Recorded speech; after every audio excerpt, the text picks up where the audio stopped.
एक रिलेशनशिप में आने के बाद हमें ऐसा लगता है कि अगर इस बारे में हम किसी से पहले डिस्कस कर लेते या इस बारे में किसी से कोई गाइडेंस ले लेते तो ज़्यादा बेहतर रहता। क्योंकि हमारे यहाँ नॉर्मली हम ऐसे बात नहीं करते ऐसे मुद्दों पे कि मतलब ये मुद्दे ऐसे नहीं हैं जिन पर सोशली बहुत खुल के बात की जाए। पर रिलेशनशिप में आने से पहले कुछ चीज़ों का ध्यान रखना चाहिए जो सच में ज़रूरी है, वरना रिलेशनशिप बहुत टॉक्सिक हो जाती है।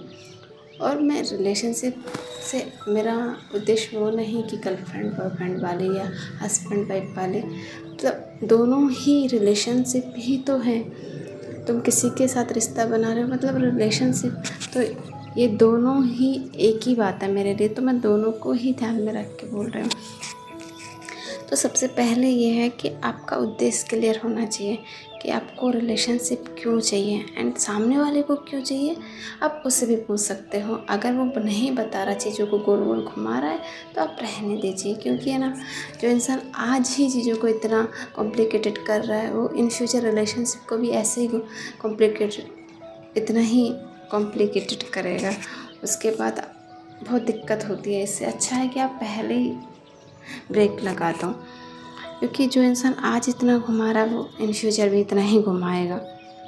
एंड दूसरी चीज़ है कि जब तक आप खुद सेल्फ डिपेंड नहीं हो, आत्मनिर्भर नहीं हो, आपके पास कोई रोज़गार नहीं है, आप किसी भी रिलेशनशिप में जाने के बारे में सोचना भी मत। क्योंकि हर रिलेशनशिप बहुत पॉजिटिव नहीं होती, कुछ नेगेटिव भी होती है। एंड दूसरी बात यह है कि आप रिलेशनशिप में आते हो तो वो नई नई चीज़ होती है, तो आप पूरा फोकस वहाँ लगाते हो, तो आपकी पढ़ाई पीछे छूट जाती है, आप करियर पे फोकस नहीं कर पाते। इससे अच्छा है कि आप पहले करियर बना लो, उसके बाद रिलेशनशिप बनाओ। मैं इतना नहीं बोली कि करियर में बहुत ऊंचे मुकाम पे पहुंच जाओ, बट कम से कम इतना तो हो कि आप अपनी रोटी खुद खा रहे हो। क्योंकि एक ये स्वाभिमान वाली बात भी हो जाती है कि आप अभी तक आप इस लायक नहीं हो कि अपनी रोटी खुद खा सको और आप रिलेशनशिप बनाने चले। इसीलिए पहले अपना इतना कर लो कि अपनी रोटी खुद खा सको, देन उसके बाद रिलेशनशिप बनाना। क्योंकि वो बेवकूफ़ों वाली बात हो जाती है अगर उससे पहले आप बनाते हो तो। एंड तीसरी चीज़ है कि किसी भी चीज़ में जल्दबाजी मत करना। क्योंकि इंसान के बहुत चेहरे होते हैं। जैसे कोई भी इंसान है जिससे आप रिलेशनशिप रखना चाहते हो, आप उस पर वो चीज़ों पे यकीन कर लेते हो जो उसने बताई है। लेकिन कभी कभी इंसान बताता कुछ और है, असल में होता कुछ और है। क्योंकि इंसान कितना झूठ बोल सकता है उसकी कोई सीमा नहीं है। इंसान के इतने चेहरे होते हैं, उन्हें समझना बहुत मुश्किल है। इसीलिए पहले अच्छे से जानो समझो, उसके बाद रिलेशनशिप बनाओ। एंड लास्ट चीज़ है कि आप कभी किसी से लाइफ में ज़बरदस्ती मत करना। क्योंकि कोई भी इंसान रिलेशनशिप में आता है अपनी मर्ज़ी से, तो अगर उसकी मर्ज़ी है रिलेशनशिप में जाने की तो आप जाने दीजिए। क्योंकि आप किसी के भी साथ ज़बरदस्ती करोगे ना, उससे आपकी ही ज़िंदगी नरक होगी। क्योंकि जिसको जाना है वो तो जाएगा ही, कैसे भी जाएगा। तो किसी भी चीज़ पे इतनी खींचतान क्यों? जाना है तो जाने दो।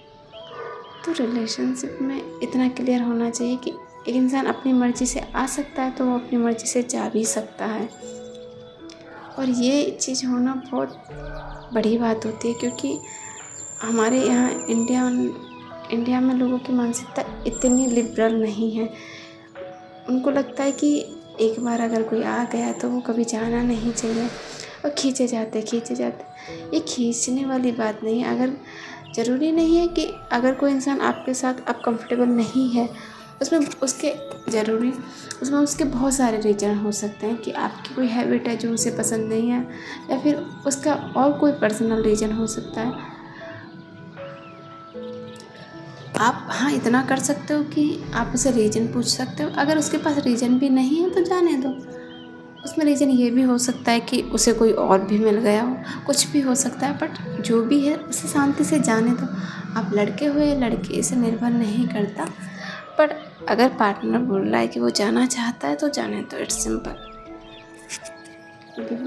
ये ना जाहिल लोगों की तरह चीज़ों को पकड़ना, जैसे बच्चे नहीं होते कि मेरा खिलौना तो मैं पकड़ के ही रखूँगा।